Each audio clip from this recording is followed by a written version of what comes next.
are here. It is Friday night. It is Christmas Eve, and we appreciate you guys who are tuning in tonight to talk about 3 hours of previously recorded wrestling that was aired live tonight here on a Friday night. Most of the performers got the night off, but we are here to talk about it. Dutch Mantell, complete with his Zeb Coulter figurine. Go out and get you one right now. It's never too late for a last-second Christmas gift. How we doing tonight, Dutch? Oh, I'm doing fine. After I want to get into these shows a little more in depth. I got a lot to say about Rampage. You always do. But it's my favorite show. I know. I have a lot to say about it. By the way, can we please in the future make sure that we are not running Rampage on TNT and then Rampage the movie on TBS, because they had them running concurrently on back-to-back channels and I accidentally clicked on the wrong one and I'm like, why am I watching the monkey movie right now? I just switch over to AEW. Had the complete wrong channel. SP3, how we doing? You forgot the AEW goes before Rampage. Yeah, I did do that. Merry Christmas to everyone. Happy holidays. Here to talk about some wrestling, pre-recorded holiday wrestling. Yeah, holiday wrestling. So we had to get holiday references and on each show. Yeah, this should be a fun 45 minutes. It's gonna be a sprint, not a marathon tonight. We appreciate everybody who's tuning in tonight. Get your comments in, get your questions in. We'll try to get to them as many as possible throughout the next 45 minutes or so. I have been covered up today. Yeah, Dutch, you are just mired in controversy today. A lot of people, man, you just got released from the ER. You know, how you doing? Oh man, the Celtic guy robbed me. No, I'm sitting around today and I'm bored. So I just happened to put in, I'm walking down the streets of Nashville where I used to live, don't even live there anymore, and thinking, what a wonderful country we live in. And then somebody threw a rock, hit me in the head, knocked me out, and I got robbed, and I'm at the ER right now with a concussion. Man, I just made it up. I was just playing around. But my comedy didn't land at all. And people saying, are you okay? Who did it? Why? And when I appreciate the concern. Yeah, Sid and I reached out immediately. I have to watch the way that I kid around but it did prove to me something about wrestling. The people will believe something till you tell them different or give them a reason to disbelieve. Now, if I hadn't, and I put up an apology on Twitter because I didn't mean to mislead you. I thought everybody knew my bullshit humor, but apparently they don't. It's hard to tell it through text, you know? Well, I understand that, but anyway, I use some emojis. Like, shouldn't that be tip-off enough? But you would think. But folks, I'm fine. I'm not in the hospital. I don't have a concussion. Of course, a concussion may help me. Actually, might knock some sense. I was going to say, you just got your normal mental illness tonight. We're going to be, I'm just normal. But anyway, normally abnormal. I'm okay. So if I say something stupid, just say, well, he's just thinking about the concussion he could have had. All right, well, let's dive into SmackDown first here, gentlemen. The show opens up with the Bloodline tonight. Thought this was pretty okay from Heyman and Reigns, and then Sami Zayn grabbed the microphone and he just absolutely stole the show, which is what he's been doing the last few weeks. I thought this was a great promo from him, talking about how last week should have been a great night for him, but there's just this black cloud that is looming over him in Kevin Owens. Not even the fact that Kevin Owens had anything to do with last week, just the fact that Kevin Owens exists is enough for him to be just kept out of reach from everything that he wants in life, which is fully accepted into the Bloodline. And yeah, man, I thought he set it up on a tee tonight, Dutch, for this big tag team match that we got next week. Next week's show is looking really, really great, so make sure to tune in tonight. But I thought this was going to be, a pretty good opening tonight. Sami Zayn did a great job. Because, again, going back to me getting a concussion tonight and going to ER, you believe what he's saying because they haven't given you a reason to disbelieve. And we all know what's coming. And, I mean, it's telegraphed its way out. But yet you still believe what he says. He's actually a good interview anyway on his own. Yep. And give him something to work with that he can get into. And he's into this. The fans are into this. And they're really, really interested in it. Next week on SmackDown in Tampa, it will be sold out because they promoted it with three good angles, three issues, and plus it's SmackDown, so it'll be a great show next week and a great TV next week. I'm looking forward to it.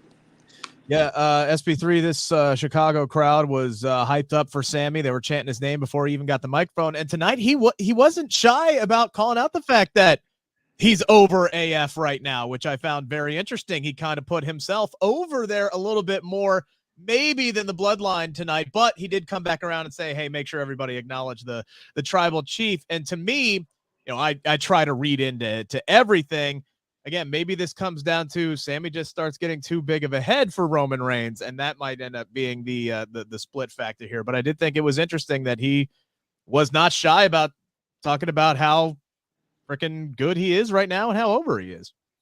Yeah, it was almost like a babyface promo in a lot of ways, but just showing that passion, kind of further developing the rivalry with Kevin Owens, calling him the black cloud around him when he's found, loyalty and respect and a family in the bloodline. And Kevin Owens is always around. And last week was supposed to be a big night for him. And then Kevin Owens had to bring John Cena involved. So yeah, they really are building this up, not only on this show, but on both shows.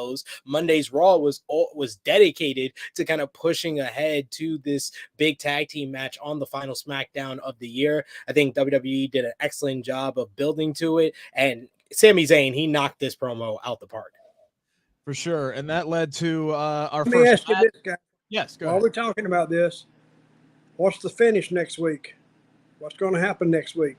I think John Cena pins Sami Zayn. Yeah, but then what? I mean, that's just in the match. I wouldn't do that only because I don't know what's the point of John Cena getting the win there. I know it's John Cena big return and stuff, but it would make more sense for Kevin Owens to get the win. Unless Kevin Owens is the reason that Cena pins Sami Zayn. I mean, I'm just saying what I think is going to happen. I think you bring John Cena in to get it, to have him get a pinfall victory and send the crowd home happy. I agree with you. I think Kevin Owens would make more sense. But if you do an angle, kind of like what we saw at War Games, where Sammy is the reason why Jey Uso got the pin on Kevin Owens, you could kind of do a reverse around there and have Kevin Owens be the guy who does the majority of the damage that gives Cena the win and still gives Cena the win, and that could work it out. But I get what you're saying. But I do think that John Cena is going to pin Sami Zayn. But I'm always wrong. It is what it is. Well, we were going to bring that up. My record is not great this year. I'm going to try to be better in 2023. That's like my first New Year's resolution, is to be right more. I think I can bat better than like the 150 average I've had so far in 2022 for sure. So the opening promo leads us in. Yes, go ahead.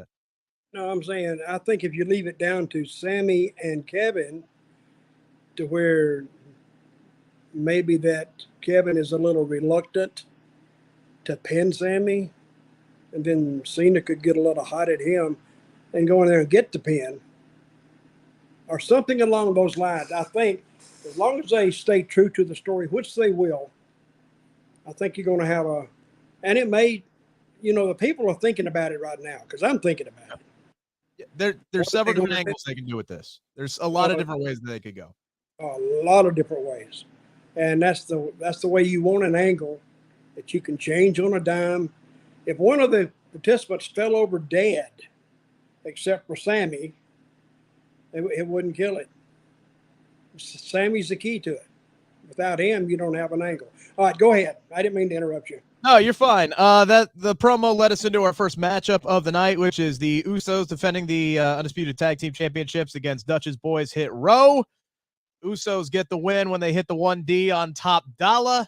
Better showing for Top Dollar in this episode than what we saw last week. Dutch, what'd you think about the opening contest? It was okay, but I do like the fact that they worked on the knee. They kept talking about the knee. That's why he said he missed the move last week. I think he missed the move last week because of 80 pounds, probably, that he couldn't clear that fat gut over that top rope. But I do like the way he landed and walked away like, yep, that's what it is. That's what it is. He's lost weight recently, and he's hit that move on the indies a billion times, man. So, I believe when he says a billion times is a little bit, maybe a little bit. At least a dozen. All right, at least a dozen. He's hit it before. All right, it's just last week sucked so much is because he's teased that so much since he came back, and finally he goes to do it, and then just absolutely shit the bed. Yeah, it sucked for him last week, but yeah. But the match wasn't bad. Match is okay, but I do like the fact that the knee beat him again. They did this twice tonight. They did it with Top Dollar, and then they did it with what's the girl's name? Raquel Rodriguez. They did it with her arm, except she won. She was at least selling it. Well, we'll talk about that. Started on that. We'll talk about that here coming up in a few minutes. SP3, we talked earlier in the week on another platform about the Usos coming off of a loss on Monday night, but their MO this year has been when it matters, they come through, and tonight they came through and they defended their tag team championships again. What did you think about the opening contest? It was just fine. I probably won't remember it in a week from now. I thought that Top Dollar sold the knee well. I thought Ashanti D Adonis, he looked good when he got the hot tag and made his comeback. The Usos are the Usos. They're always good. They can't have a bad match, but this was just fine. All right, let's move on to that women's gauntlet match, because if there's one thing that Triple H seemingly likes, it's taking 6 women on SmackDown and putting them in a number 1 contenders match to determine who's going to lose to Ronda Rousey next. And in this case, they gave us a gauntlet match. Now, there's a lot of weirdness in this match. Let me run down some things, and then we'll try to pick off a few of them one at a time. So Xia Li, who has done nothing. They have done nothing with her since they brought her up over a year ago.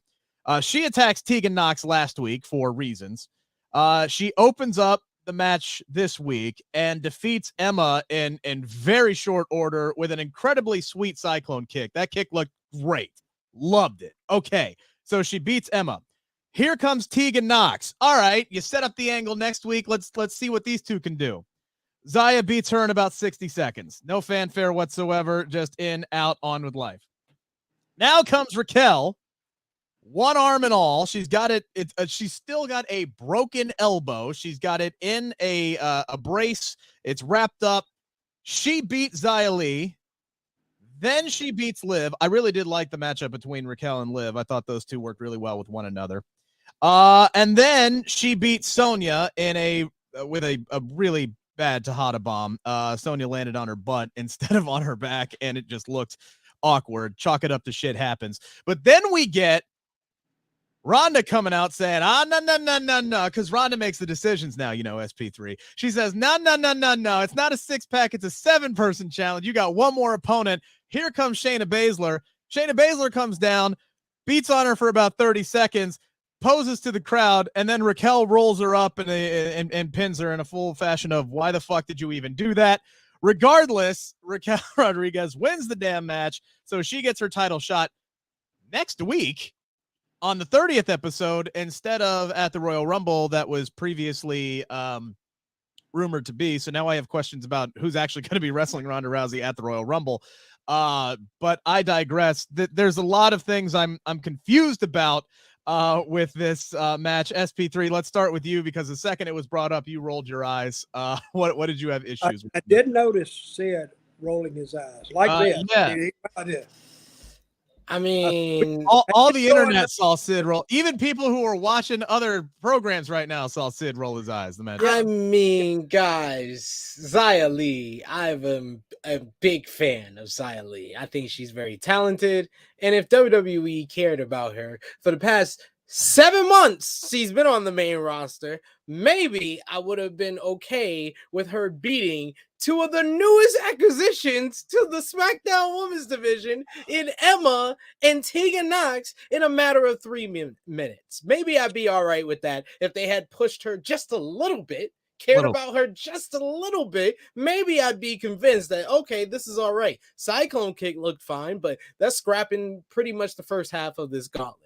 Then you had the whole Xia Li and Raquel selling the arm well. That was fine. I thought Raquel and Liv, yeah, that was the highlight of the match, but the Tejada bomb there did not look good. I know she was selling, but it did not look good there. And then the Tejada bomb on Sonya Deville did not look good. But that match was fine with Sonya working over the arm. And then they ended off things. It was fine. It was fine. We had the highlight of Liv Morgan and Raquel. Raquel gets the win. She'll get her shot next week, probably lose in short order, or it's probably a DQ finish. I smell DQ finish.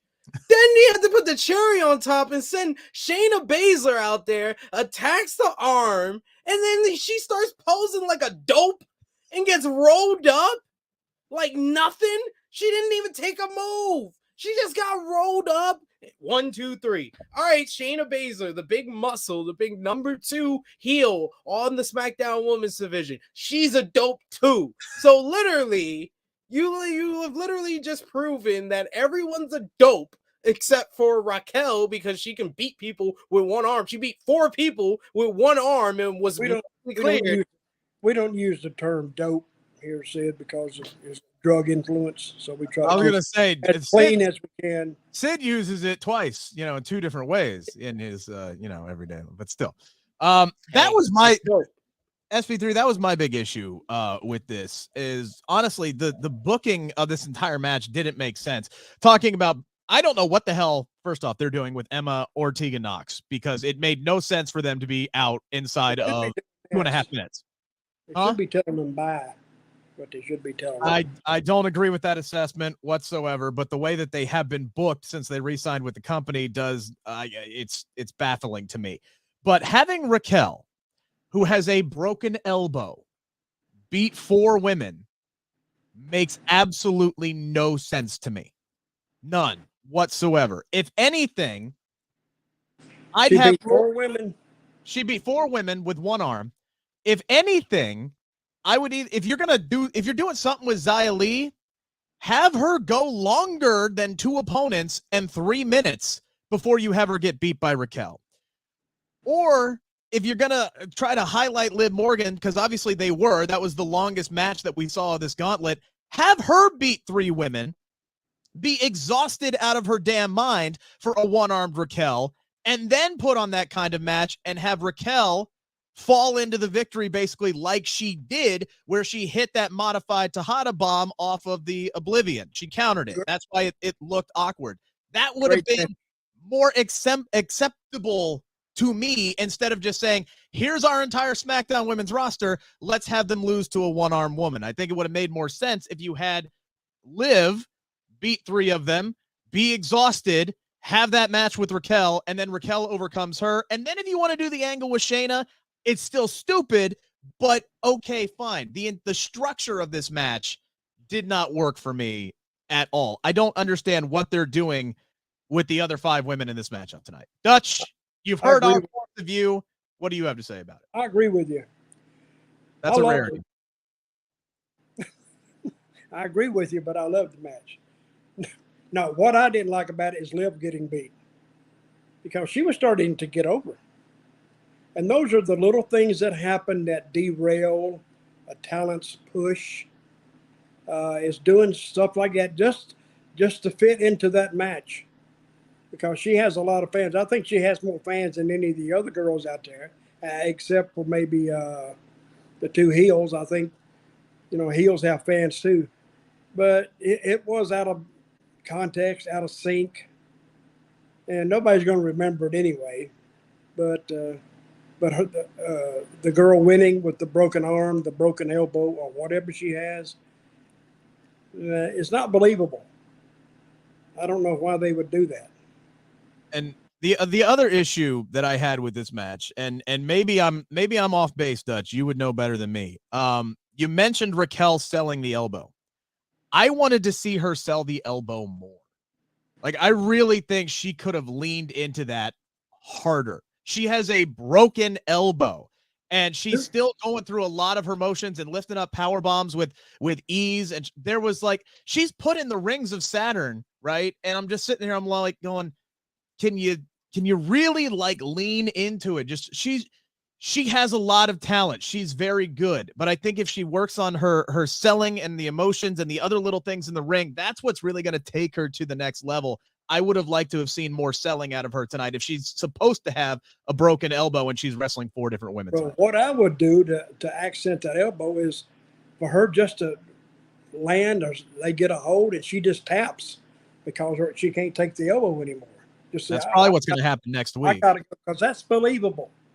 And she doesn't have to get pinned, doesn't have to pin anybody else. But that would advance somebody. Now, who was the one who followed Liv in the ring? That would have been Sonya Deville. Okay. Then I would have put Liv. I would have pushed Liv in this one. Yeah. And then go against. She going against Ronda next week. Yeah, so it'll be Raquel and Ronda next week, and that's going anyway. Don't you think?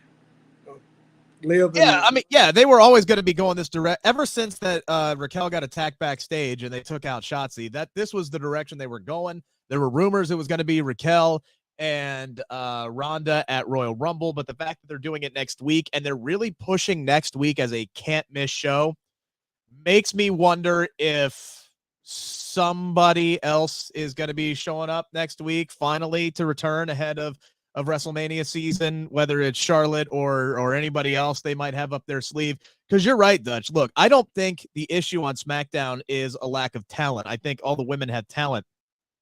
The issue they have is they have a lack of women who are over with the audience right now. They have Ronda, they have Liv, and Shayna a little bit, but other than that, it's nobody knows who these women are. They're not invested in them. I mean, the piped in crowd noise tonight was obvious. I was gonna say that was the worst example of them having piped in crowd noise when it was quite obvious this crowd was dead for this match. They had to sit through last week's show, and then they had to sit through an hour before you get through this gauntlet, and it's just like they were absolutely dead during that portion with Raquel and Sonya. Lacey Evans is waiting at the door. They could do something with her, but I think they kind of killed her. They went backwards with her. They took her back to what she was doing before. It was just like, what are we doing? Now they're trying to make her a patriot again. I mean, and she's not making any friends on social media.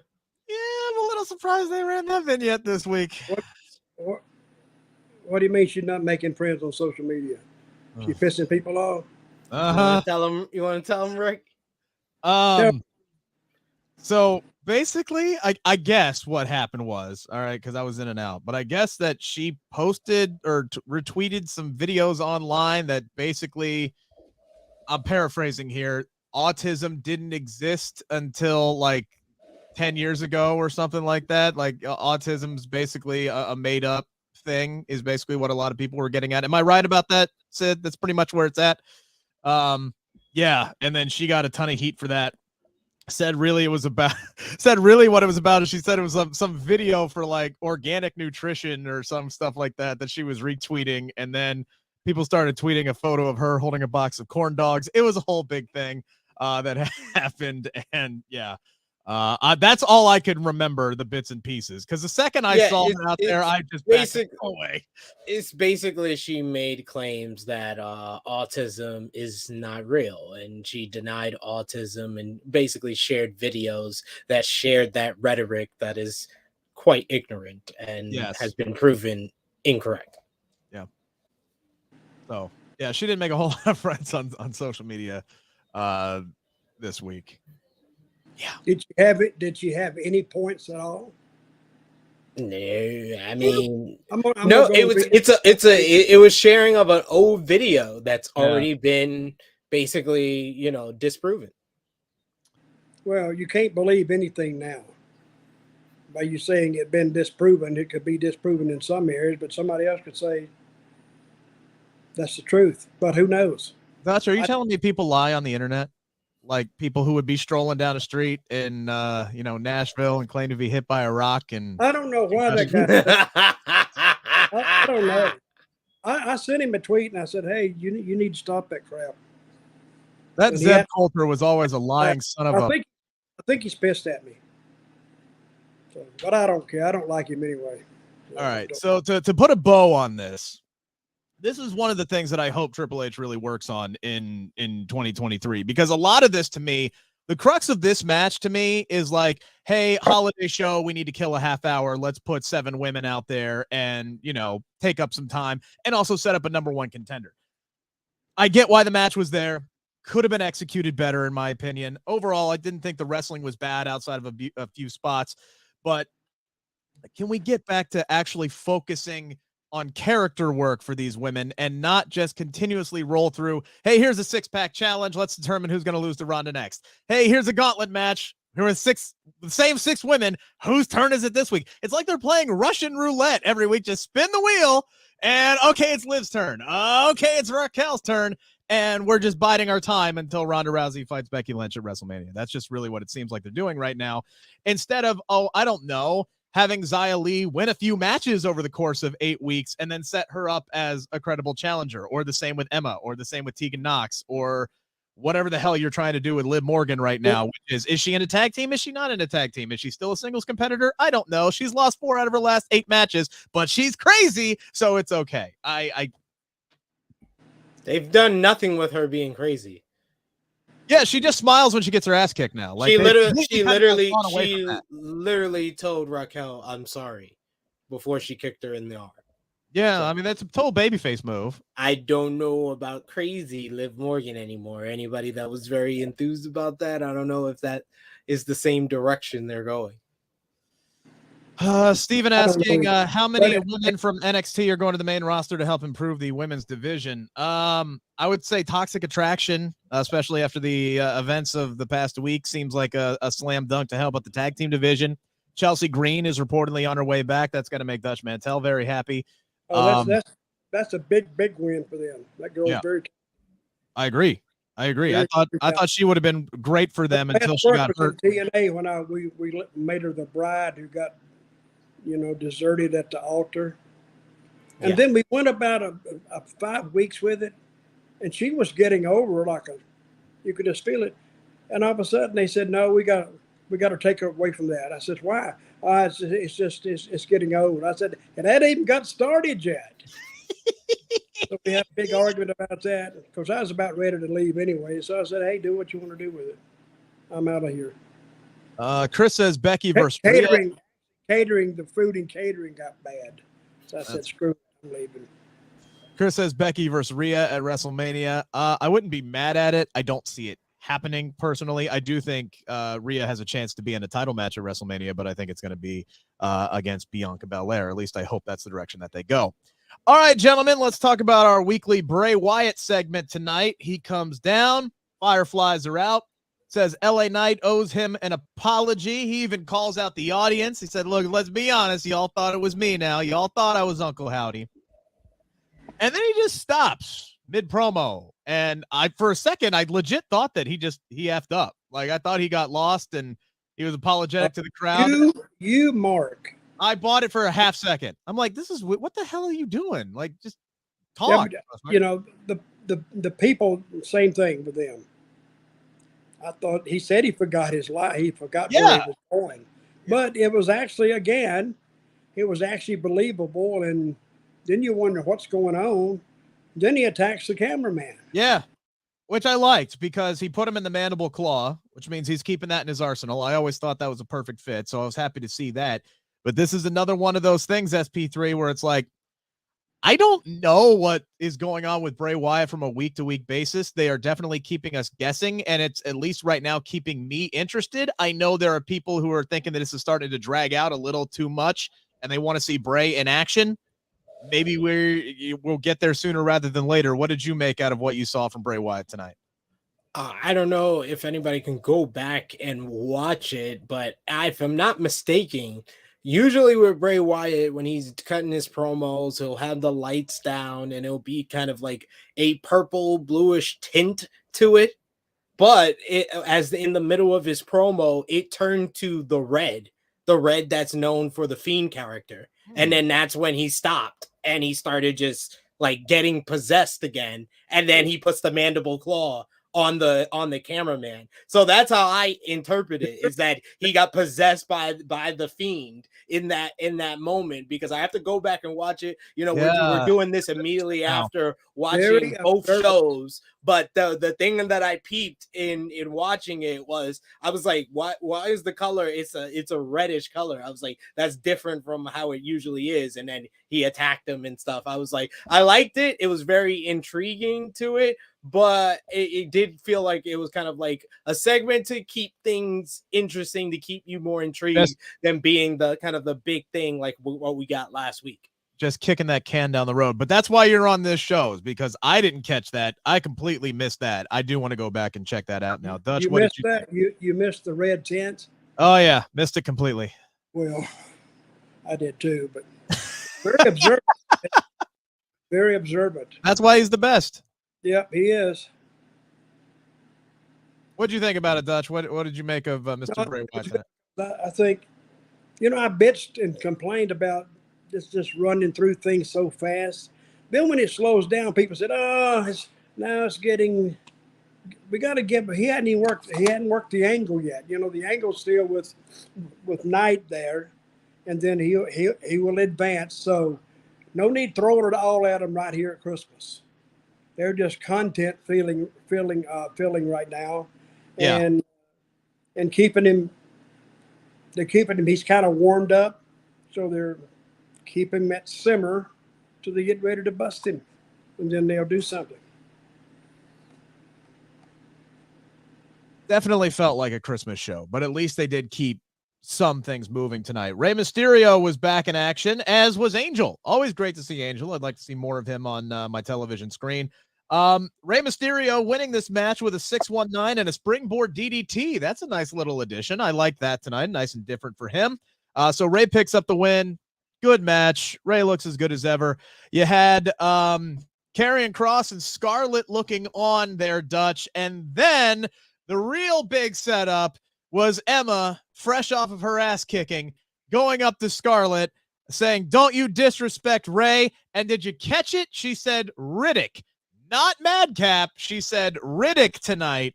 And to her credit, smacked the ever-living shit out of Scarlett tonight. And then Karrion Kross said something to the effect of, "You just made the biggest mistake of your life." So it looks like we're going to be getting that mixed tag team match. Karrion Kross, Scarlett, and I guess Riddick Moss now, Madcap, Riddick Moss, whatever the hell they're going to call him, and Emma at some point. So they're finally progressing this story that they got going on with Emma here. And Rey Mysterio is also involved. Dutch, what'd you think tonight? I thought it sucked. Tell you the truth. They're standing up in the crowd and with a big spotlight on them, like, "Hey, don't miss us. We're out here." Okay, we got that. And then in the back, she goes up and then she slaps Scarlett. And Scarlett just, and you think somebody gets slapped, somebody would grab somebody. Nobody grabbed nothing. No, Karrion did pull her back a little bit. Yeah, well, it was passively aggressive. Can I use that word? Like slap you, but nothing happens. Now they try to. I think this Scarlett and Karrion Kross deal, that's getting old quick. He hadn't done nothing at all. He's not scary when he talks. It's like it's normal conversation, but I don't know what the big deal with the guy is. Is he getting over with you, Rick? I knew that. He said no. So Sid, let me ask you. Look, I like Karrion a lot. I like him as a person and I like him as a performer. I do want to see more out of him. I'm waiting. I'm waiting for that breakthrough. He's been okay since he's come back. He's been okay. He's been okay. I want to see more out of him. I was intrigued with this whole angle with Rey Mysterio where he's basically standing over him like he's a wounded dog that he needs to put out of his misery. But now SP3, they're going back to the Emma, and now they're doing multiple things with him. I don't know. I don't know what to make of this. Yeah, on one hand, it's cool that he has like multiple things going on, I guess, that they're setting up for, I guess, weeks of television coming up. Because I don't think Karrion Kross versus Rey Mysterio is going to be like a pay-per-view match. I can see it being a big match on television, but I can't see it being like a pay-per-view match. But it'll be something, it's more or less a holdover feud, really, for Rey, because we know by the time WrestleMania comes, he should be in something with Dominic by that time to blow off that angle. So yeah, I don't think that it's anything that's going to be long term. I thought it was something to give Karrion Kross like his biggest win next to his win against Drew McIntyre, another big win for him, beating another former world champion, and that would have been good for him. But taking 2 steps back and feuding with Madcap, Riddick, I don't care. It's still the same guy, and He hasn't impressed me that much. He's just shrugged. And Emma, he's impressed me zero. And Emma, they've literally valued her down each and every week she's been on. I've seen it. She's a loser. That's how they've defined her. They defined her. She's a loser. She just loses all the time. I don't know. I don't know if she's won a match yet. And she's not ready. I mean, her talent level it should be a lot better than what it is right now. I don't think she's had a chance to even showcase her talent level. Either. I don't think anybody asked you. Did you ask me? Look, both her and Tegan Knox, you can shit on them if you want, Dutch. I know how talented they are. They haven't had a chance to show it yet, and that's one of the things that irritates me about this SmackDown women's division right now. Stephen Chambers saying WWE doesn't know what to do with Karrion Kross. That's kind of an issue across the board because they bring back 14, 15 people, which is great. I'm happy they're back in the company, but how many of them have been brought back and there really seems to be a solid plan in place long-term for what they're doing with them? One? Bray? One? Yeah. Even Damage Control. Like, there was no plan for them when they came in. None whatsoever. Like, there is a plan for them, period. There's a plan for Braun Strowman. We see he's in the main event. He's in the mix. He's been feuding with Gunther and Imperium. They have a plan for him to keep him in a upper mid-card position, but it's been Bray and Braun and everybody else that's returned. And that's not a good percentage when 2 out of 20 you bring back. You have effectively positioned. And I understand the counter argument. Oh, he didn't hire all these guys back to be a world champion. That's totally fine. Just put them in a position that we can see some long-term growth or some progression. These people just coming back and just becoming losers or becoming like the furniture and they've been here for a while when they just came back a week ago. That's an issue. Yeah. It is. I'm going to stop appearing here with you two guys. You guys are just too negative for me. I'm going to go and take a couple of drinks. All right. Well, how about some positivity for this Christmas season? All right. Let's talk about Braun Strowman and the miracle on the 34th Street fight tonight. Positivity. Look, this was stupid, but I laughed, man. There were a couple of spots here that I thought were so stupid. They were hilarious. The New Day coming out as nutcrackers to me. The toy soldiers that turned into nutcrackers, that popped me. Ricochet with the mistletoe and getting a kiss from Samantha tonight and leveling up like he got a mushroom in Super Mario Brothers. That was hilarious to me.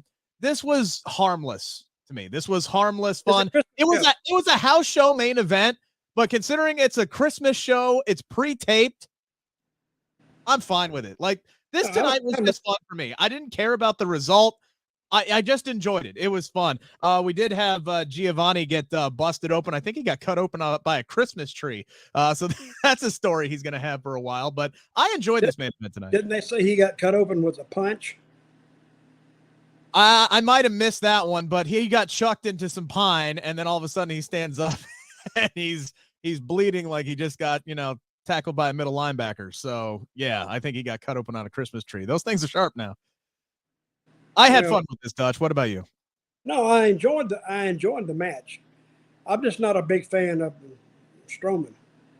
Never have been, because big guys, they're the most sensitive of all, because he can't sell too much because he's so big. How tall is that guy? 6'7", 6'6"? Roughly, yeah. Okay. But sometimes when you miss with a big guy, there's no redo. I mean, those guys are really they're kind of hard to get over and hard to keep over, unless they're like Kane or Undertaker or something like that in a major spot. He's not in that spot. 6'8". Huh? 6'8", 385 pounds. You were close. And that's an awful big guy, but when you mess with him, it's hard to. I've done it. I've taken big guys and tried to do something with them, and then all of a sudden, but as long as the people like him, that's the barometer to this. I'm not the judge. The fans are. And he's over with the live crowds. They will use him. I mean, if they were falling out of their seats when he came out there, then they would be doing a lot more with him. I think we're not seeing what the creative team is seeing, or the booker is seeing on these live house shows, and they're listening to the people and seeing what they're going to do. Because I've said, if you watch the temperature in the room, it will kind of tell you where to go with them. Yeah, and it is hard to judge sometimes on TV how loud or the reaction in the room. It's often muted or quieted on television. So it is hard for us to judge on a week to week basis, but we can also see the live crowd in person. And when nobody's moving and, we're getting coming over, it's like, all right, y'all pipe that shit in. SP3, you said there's seems like there's a clear plan for Braun Strowman. Do we believe that will include him taking the Intercontinental Championship off of Gunther? Because as Steven says here, it appears that's the direction that they're going to be going at some point. These two are going to battle for the IC title. If rumors are to be believed that Gunther and Brock Lesnar is on the table for WrestleMania 39, Gunther should not only not lose to Braun Strowman, he should not be running away from Braun Strowman if he's going to be fighting Brock Lesnar, who's an even bigger, badder dude than Strowman is. What do you think the plans are for Gunther and Braun moving forward here? In a perfect world, we would get Gunther versus Brock, and we would have Gunther as the Intercontinental Champion. You can make it a non-title match. You can make it for the Intercontinental title. I doubt it being for the Intercontinental title, but in a perfect world, you keep Gunther strong and keep him on the roll that he's on after last week's excellent match that we talked about last week, Dutch. But I would say this match overall, it was fun. And as far as Braun and Gunther, I think that I'm not going to be surprised when Braun Strowman is the guy that dethrones Gunther, unfortunately. If they're going to go into this Brock Lesnar match, I don't see them keeping the Intercontinental Championship on Gunther, unfortunately. Andrew Wilson saying, do a triple threat match for the IC title. Haven't we already seen a triple threat match with Braun and Brock together at some point? I feel like that's a match that already happened, but yeah, we've seen it with Kane. It's a little different with Gunther. Yeah, that might actually be good. Yeah, go ahead, Dutch. What were you going to say? I think they're going to go with Gunther. He's got too much potential, guys, to be playing around and dropping crap to Strowman, and because I think he's a unique character. I've said this before. He's the Johnny Valentine of the present day, and it takes him a while to get over, but it only takes him about 3 seconds to lose that, that stigma or that magnetism around him. I would keep him as strong as I could, because it's only been 3-4 months ago. They said they have no heels. They have no heels. Now, when they get a heel, why would they put him in there and let Strowman beat him? Strowman, I don't think would draw you a dime, but Gunther will. I mean, he could make a lot of baby faces and not lose. He actually made Ricochet. Yeah, they famous him and beat him. I think this Gunther has a unique talent, and I wouldn't be playing around with having him put over Strowman or anything. And then when you run him, because that's the way you want him, when you run him up against Brock Lesnar, you want the people saying, all right, now what are they going to do? Exactly. But if you have, I wouldn't have people see him get beat. That's how that matchup makes sense. Is you literally have Gunther beat the biggest, baddest dudes in the yard, and you set it up as, well, who can stop this guy? Well, okay, here's Brock Lesnar, who loves a fight, who loves a challenge, is going to step up to the yard, and it's like, all right, let's see these two big boys go at it. And the idea of Brock Lesnar challenging for the Intercontinental Championship alone intrigued me, whoever the hell has it. So yeah, you can sign me up for that right now. And if Gunther is still unbeaten and he goes out there and he beats Brock Lesnar at WrestleMania, well, now you've made him. Now you've made him a main event, main card level guy, and you have now set him up to go against Roman Reigns if that's a direction that you want to go in, depending on heel babyface situations. So you can give me the match. You can give me Strowman and Gunther, but I'm with you, Dutch. I think Gunther needs to hang on to that championship belt. All right, let's dive into Dutch's favorite show of the week. It's AEW Rampage, which opened up by putting both Dutch and I to sleep tonight with this $300,000 trios battle royal holiday Christmas extravaganza. I did love the finish to this. I thought that was a lot of fun. The crowd really hyped up when Hangman Adam Page hit the ring and continued his broad stroke attacks on Jon Moxley, and that's what got him eliminated from the match. And then you had the two remaining guys from Top Flight and Claudio, and those guys just really worked well together for this finish. A big win for Top Flight tonight. They set up some storyline stuff before. Maybe it's the fact that I've been up since 11:45 last night, but my goodness, I'm just sitting here. I'm like, don't blame it. Don't blame it. Let's ramp this up here a little bit, Dutch. What did you think about the opening match tonight? Till the finish, it sucked. I didn't even know what they were doing because they got four guys on commentary again. It's kind of hard to hear them. And I thought it was just like a battle royal. Then I find out it's a trios battle royal. Yeah. And then I find out to the end that it's $300,000 prize money. I'm thinking, wait a minute. People are not going to believe $300,000. I think they're trying to say, well, this is a real deal. Who was it sponsored by? Who was the Jacksonville Jaguars. That's who it was sponsored by. Tony Khan's already spending his bonus money because they're going to win the AFC South. A gambling deal, didn't they? Oh, maybe DraftKings. Yeah, sure. Well, they may have, and that kind of covered that up. They got about $300,000 of my money by themselves. The Hangman Page thing was good. The Hangman Page is kind of believable because he's doing the same thing. He's trying to get at him. He pulling them apart. So, and you had Jon Moxley on Wednesday, and I'm telling you this because I know you don't watch Dynamite, but you had Jon Moxley on Wednesday say, "Hey, Hangman Page, you know where the hell I'm going to be on Friday." Mm-hmm. And then Hangman Page was like, "Damn right, I know where you're going to be on Friday," and he comes down there and tries to get him some SP3. He also said it's not his fault that he got knocked out. What you think I was trying to do when I clotheslined you? Was I trying to comb your hair? Oh man, that was so good. Jon Moxley, and no F's given. Jon Moxley is awesome. But yeah, I mean, I might be in the minority here, but this was one of the only things on this show that I actually enjoyed. I think AEW, the one thing that they do with battle royals, it's a lot of good and bad to it. The bad is that this was an absolute mess, and I didn't know what was going on. They could have had a second to explain the rules and start off with just 2 trios. I think they started off with like 3 trios in the ring, so I was already confused on what was going on. I was like, So is this like the Royal Rumble? Is it not?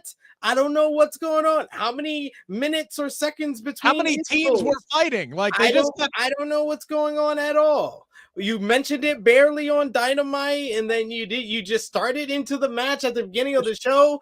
They just started it. Yeah, it was a mess, but when it actually got to all the teams involved, I love that the fact with all AEW Battle Royals, they do a lot of setup or progressing of ongoing feuds. You had kind of the progression of Kip Sabian and Orange Cassidy with him eliminating them and then brawling to the back. You had Preston Vance going face to face with the Dark Order for the first time since he turned on the group. You had the setup for what I think should be an ROH World Championship match in 2023 with Claudio Castagnoli and Roosh, and you heard the crowd kind of react to that matchup, and they want to see that one. So you also got that there, and they also set up Jon Moxley and Claudio Castagnoli versus Top Flight on Dynamite this Wednesday. You had the whole Moxley and Hangman Page progression at the end there, and I think in the end it really put over Top Flight, and that was a good highlight. It was a surprise winner, because when I saw this Battle Royal announced on Dynamite, I automatically was like, well, it's going to be it's going to come down Dark Order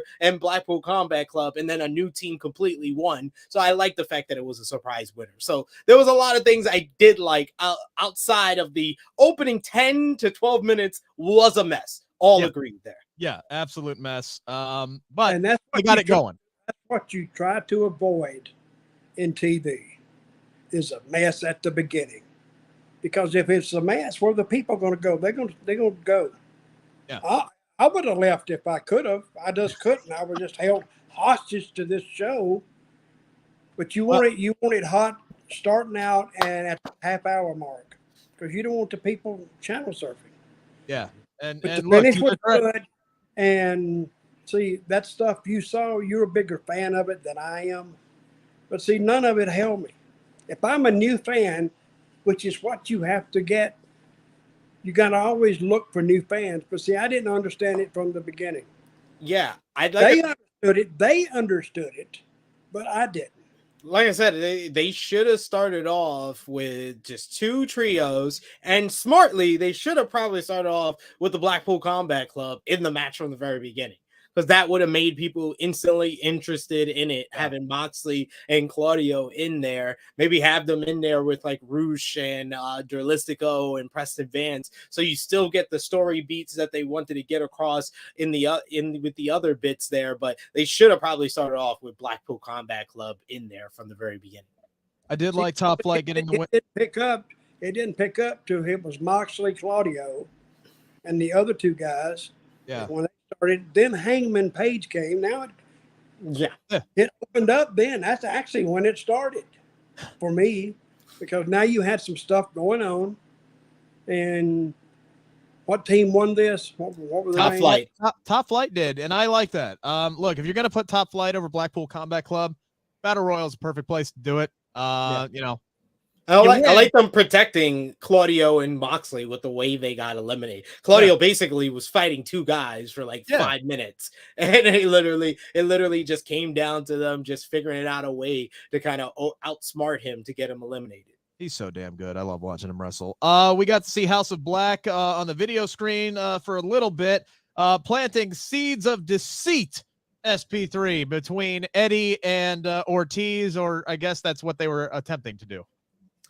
Yeah, basically questioning the loyalty of Ortiz to Eddie Kingston, and Eddie Kingston being the most paranoid man in the world, instantly believing everything they said, because they did stop from attacking Ortiz during their attack a couple of weeks ago, so there is some basis to go there. So it's not playing well for Eddie Kingston's psyche, which is never his biggest strength. How well do you know Eddie, Sid?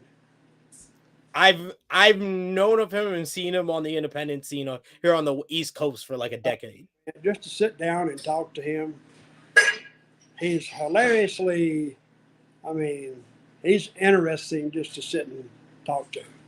But you don't know what he's going to say.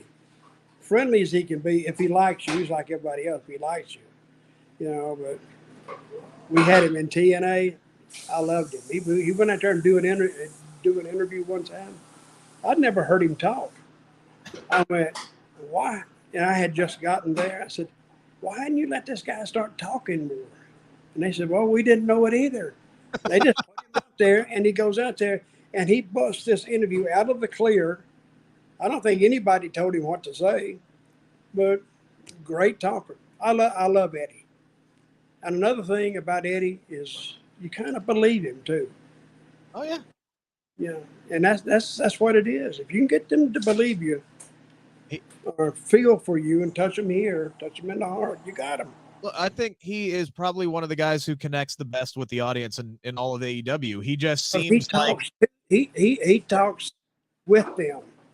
He don't talk to them. He talks with them. It's like he's an old buddy. I think a lot of people see a lot of themselves in Eddie Kingston as well. And I think that's what, really kind of gravitates them toward him. Tonight, the thing that pissed me off the most is we had Jade Cargill beat Vert Vixen in a match that was 90% a commercial break tonight. We literally saw the opening match, picture in picture. Then they cut away. Then we come back. We see Jade hit her with a big kick, and the match is over. Why the fuck did you even bother putting this match on television if you ain't going to show people the damn match? Jesus. But anyway, Jade Cargill goes to 45. That is true. I mean, oh my God. I'm like, what the? I didn't even watch the match because I knew who was going to win. Yeah, I know what Cargill can do, and the other girl was just in there, and you know that. You know that from the beginning, so... I would have liked to have seen. I would have liked to have watched this match because I'd like to see more out of Vert Vixen because that's the reason to watch this match is to see what she can do. And they gave her a lengthy match, more than other women have gotten against Jade Cargill. So I would like to have seen what she would have done. But they put the whole damn thing on commercial break. All we saw was Jade Cargill beat the shit out of her in the opening match, then come back and kick her in the face, and it was over. It was like, well, that was it. Hope the live crowd enjoyed that because we didn't see a damn thing.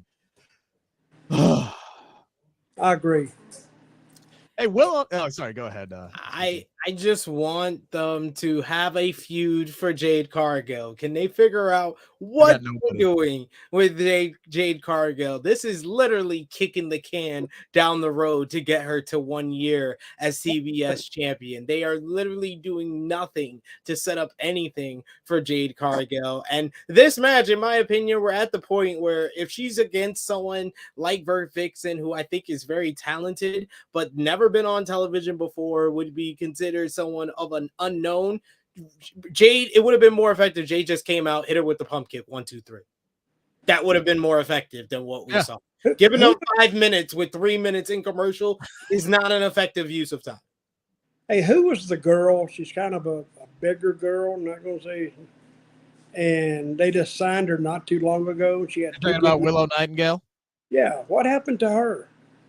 She was in a backstage segment tonight with Ruby Soho, and she kind of stole the show. I love Willow, where she's just come on, get over. Get the fist bump. Get the fist bump.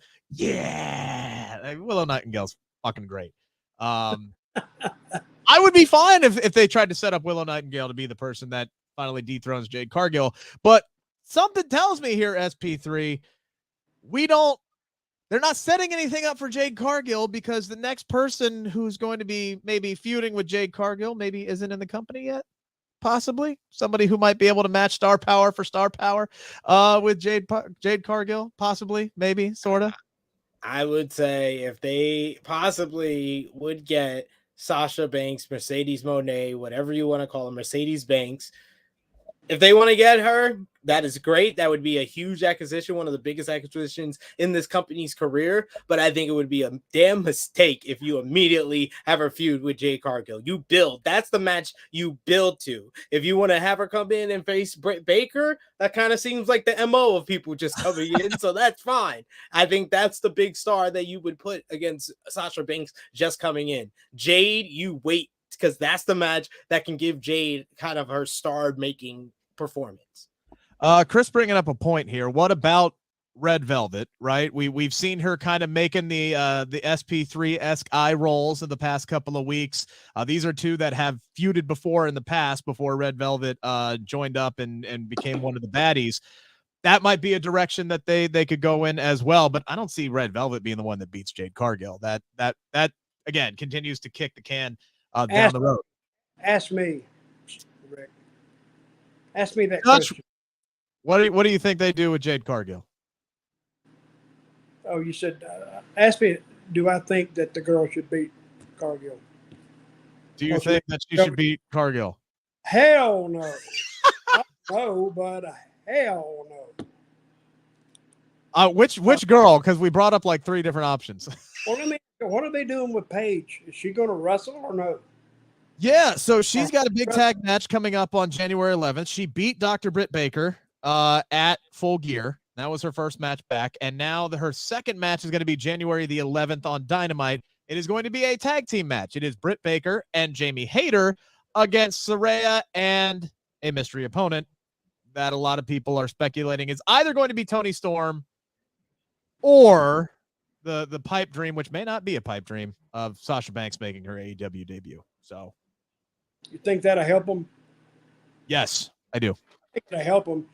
But do you think it will help them noticeably? Yes, I do. I do. Ask me. Dutch, do you think Sasha Banks will noticeably help AEW? Oh, she'll help them. But what you going to add? 500,000 viewers? Hell no. 100,000? Maybe first time. Might get a little bump there. But I don't know. But they got this girl at 45-0. Cargill, right? So they're going to have to get somebody with a name to go up against her. Yeah. And now, or you get an upstart with some momentum, but you don't have that person right now. Unless it's Chris Statlander, unless they're waiting for Statlander to come back. But she's going to be out for quite a little bit more. So yeah.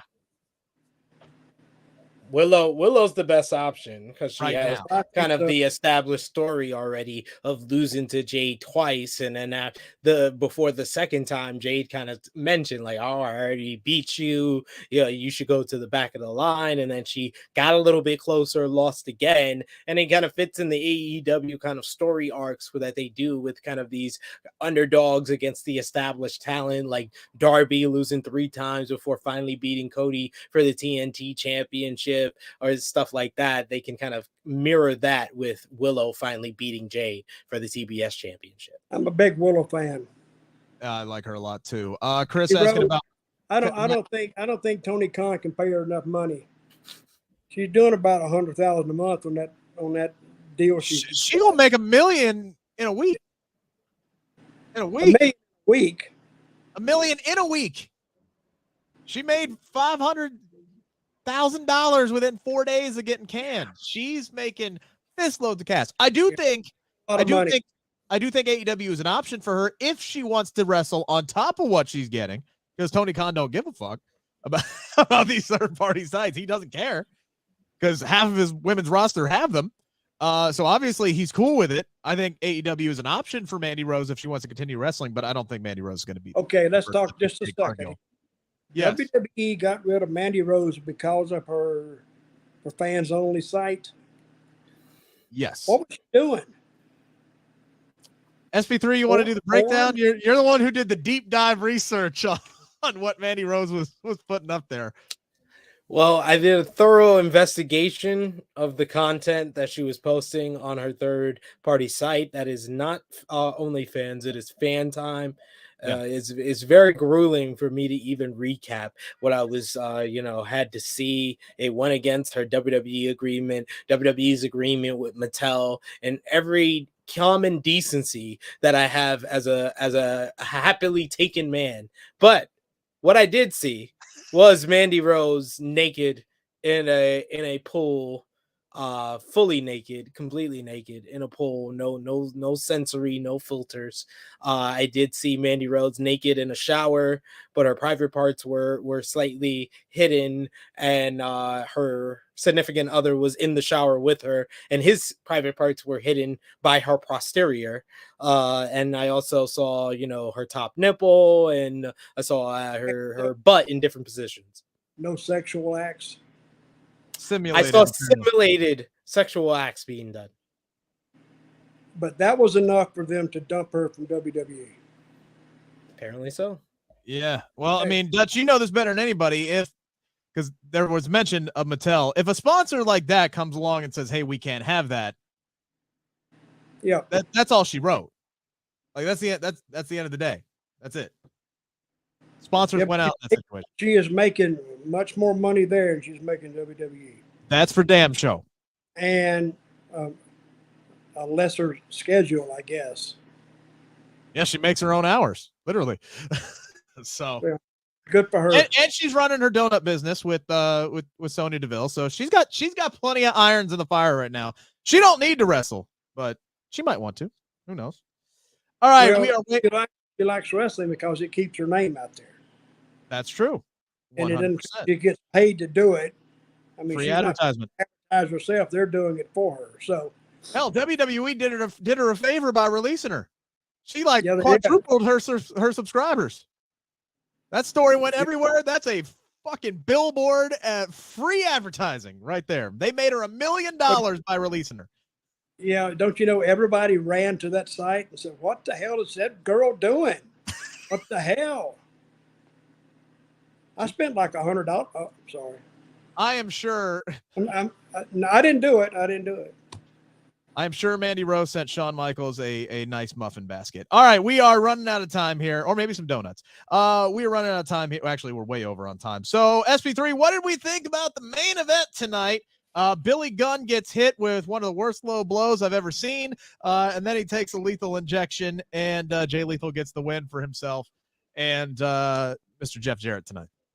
Pretty sure this was the oldest main event in Rampage history. That's for sure. Jeff Jarrett looks great. He looks security time. He looks in the same shape that he did 10 years ago. I'll give him that. And I love that he's continuing to call his strut give credit to Jackie Fargo for his strut ever since feuding with Ric Flair. I love that little touch as well. I love the Triple J name. Notice everything that I love had nothing to do with this match, though. The best part of this match happened before the bell rang, with Max Caster giving us an excellent rap. Oh my God! It was just line after line after. I'm gonna win championships like Popovich. Oh, I got one note, and I thought maybe people were gonna call me nuts. My literally one note was, this might have been Max Caster's best rap. Like, seriously, every line hit. Every single line, the line about Great Khali, talking about Satnam Singh, that sent me over the cliff. The Popovich line was absolutely fantastic. I loved this. Sometimes I can't tell if I'm going a step too far with my notes on certain things. I'm glad you said the same damn thing. The best part of this was Max on the mic tonight. Dutch, your thoughts on the main event? It is what it is. I didn't hear it. But if the rap was the best thing, I didn't even hear it. Because usually when the main event comes on Rampage, I'm nursing a concussion tonight anyway.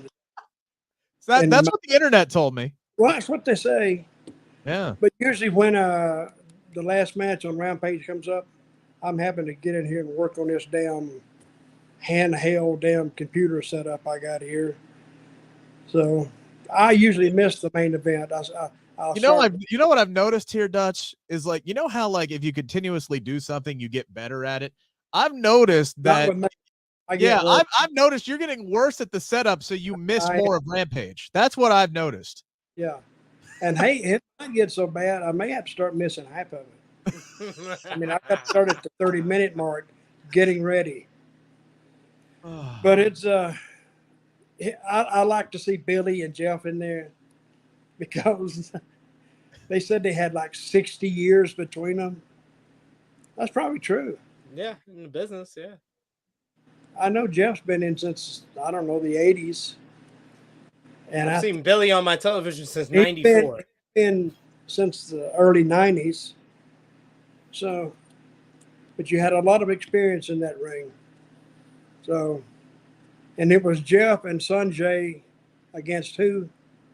It Billy. was Jeff. Who? It was Jeff and Lethal versus Billy Gunn and Anthony Bowens. Yeah, that was it. When those two are in the ring together, they are a combined 114 years old. And how many years of experience? Over 60. Oh yeah, easy. Easily. I called it my social security man. Their combined experience has Social Security. All right, like they got their AARP cards.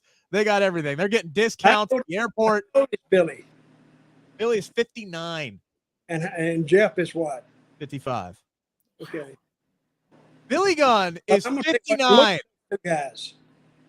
They are still in shape. Yeah. And they still look great. How is Billy Gunn pushing 60? And he looks Jesus. that good. Some guys wish they looked that good at 29, not 59. I mean, Billy Gunn looks as good at damn near 60 as Bobby Lashley does at 45. Like, seriously, like Billy Gunn is to 60 what Bobby Lashley is to 45. That's what I'm trying to say. It's fucking ridiculous. We're way over on time.